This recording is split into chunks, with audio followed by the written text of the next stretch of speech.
The country manager of 50 Million Women Speak Platform of Nigeria, Dr. Ajibike Saratu, has advised parents to train their male children not to lay hands on their sisters so that they will not get used to it. Ajibike said this during the dialogue on end gender-based violence against women and girl child held today in Abuja. According to her, parents should catch the female child young by engaging them with skill acquisition. Also, Country Director of ECOSOC, Dr. Tunji Asaolu, charged people to speak out for victims of violence. An assault. This comes from, this is my word to mothers here and those that are out there, because there's a need for us to train the boy child. And there's something my husband always does.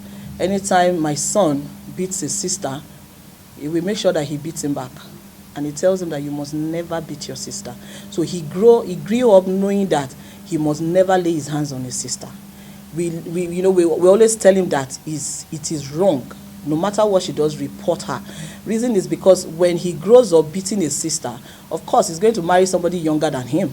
So he's going to be seeing his wife as his sister. So this is the duty of the mothers, to make sure that we train our sons and our boy child to let them know that they must respect their sister. When they respect their sister, they will respect their wives. I like to go into lastly, empowering the woman to stand for herself. When a woman has, she's empowered, she can stand for herself. A lot of women that are going through this violence that we are talking about in their homes is because they are looking at it that, where do I go from here?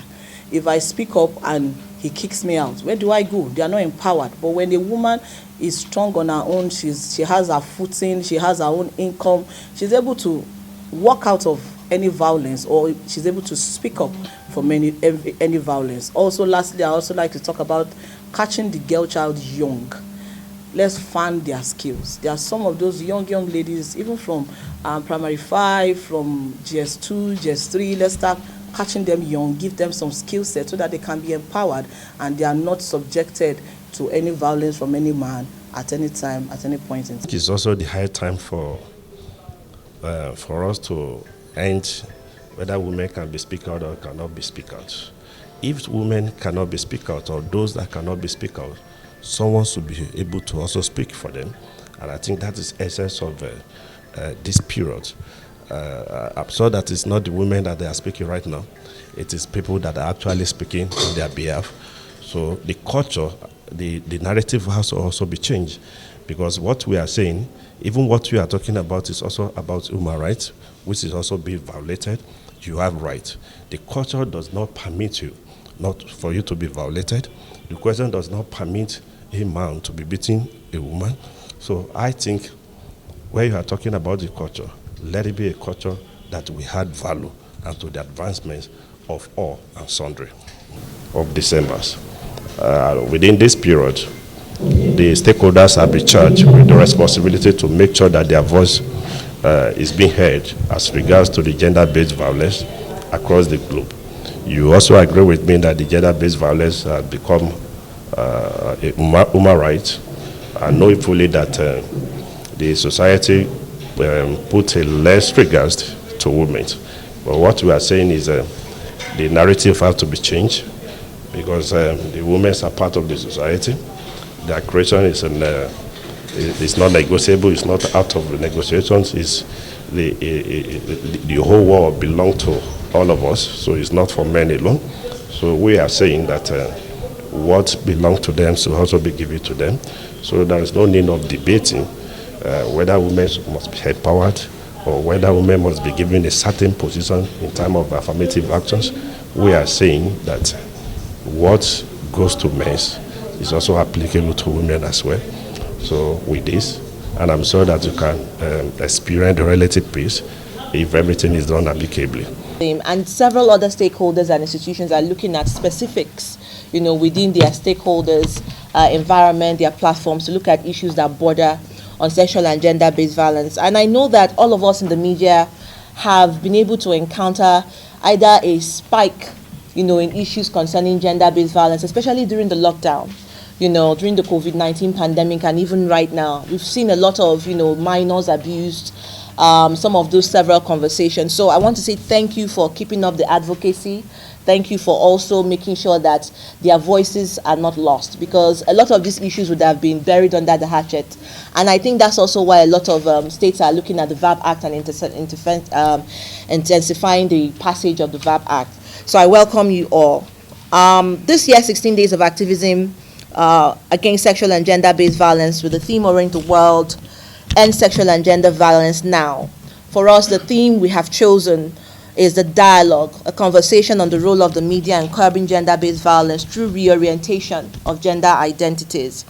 And it is so important in the conversations that have preceded the COVID-19 pandemic, as there were heightened cases during the lockdown and even after, especially as regards to economic-induced abuse, the increase in vulnerability of the women majorly dependent on their partner for the upkeep of even the basic needs of themselves and their children as a result of loss of income due to business closures. Now, the reason why this dialogue is important with the media is that the media is a frontline engagement, as the media is also a frontliner in reorientation on social norms, social reforms and advocacy, and gender-sensitive issues. Another issue that border on sexual and gender-based violence is also political violence against women, sexual harassment against women at workplaces, sex for grades, sexual harassment of minors, forced prostitution, emotional and mental harassment, which border on stigmatization, stereotypical behavior towards survivors or victims, negative and repressive gender narratives, and identity.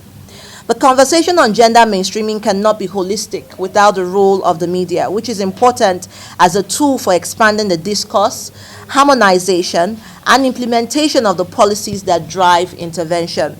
This year's commemoration of the 16 days of activism against sexual and gender-based violence by the UN has also emphasized that the UN closes all gaps in the area of integration and understanding the role of the media in ending gender-based violence and gender mainstreaming.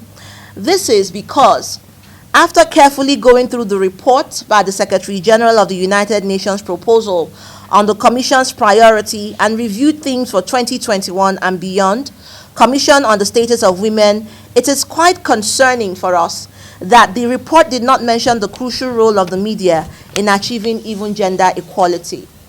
This is a huge opportunity that is lost.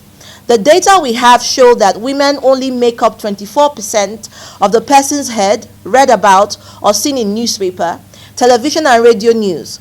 Even worse, 46% of news stories reinforce gender stereotypes, while only 4% of stories clearly challenge gender stereotypes. Now, women are often portrayed in stereotypical and hypersexualized roles in advertising and the film industry, which has long-term social consequences. I strongly believe, and we strongly believe, as African Union ECOSOC Nigeria and the Women Affairs and Gender Cluster Committee, that transformative role media can play in achieving gender equality and gender mainstreaming, curbing sexual and gender violence in societies. This is by creating gender-sensitive and gender-transformative content, breaking gender stereotypes by challenging the traditional social and cultural norms and attitudes regarding gender perceptions, both in content, news and information gathering in the media houses, showing women in leadership roles, experts on the diversity of topics on a daily basis, not as an exception. Without information, women will not know about their rights and can't exert their rights to education, to political representation, governance, and decision-making in Nigeria and other parts of the world. In view of this, we make an emphatic call for the inclusion of all strata of the media as a necessary partner, not an alternative, in curbing gender and sexual-based violence, as the media is the closest to the people at both the community, states, national, and international level. To the media, we enjoin you to constructively and strategically engage with all stakeholders with the deliberate intention at pushing down barriers that discriminate against women, increase or give room to stigma, bias, also to advocate for inclusion of women in governance, leadership and politics, as the voice of women in governance is considered one of the lowest in women's representation in Nigeria on the global index. Finally, it's our world and not a man's world.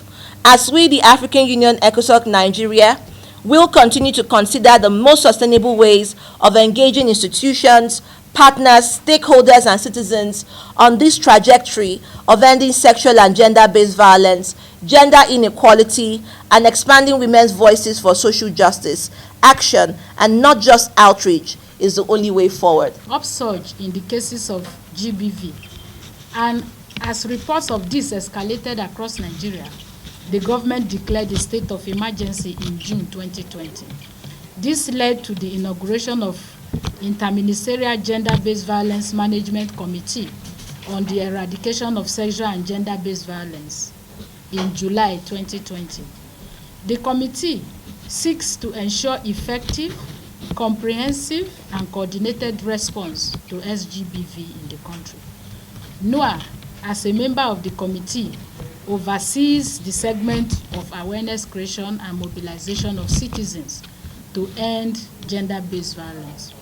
In the light of the above, the National Orientation Agency, NOAA, based on its mandate of awareness creation, has continued to mobilize citizens across the 36 states and FCT to take action against this abnormal and disturbing moral decadence. The media, as the fourth estate of the realm, is critical in setting agenda for the national discourse towards stemming this unacceptable behavior and socio-cultural ill practices, and we therefore call on all media-related agencies and other relevant stakeholders to loudly lend their voices in eradicating GBV in Nigeria.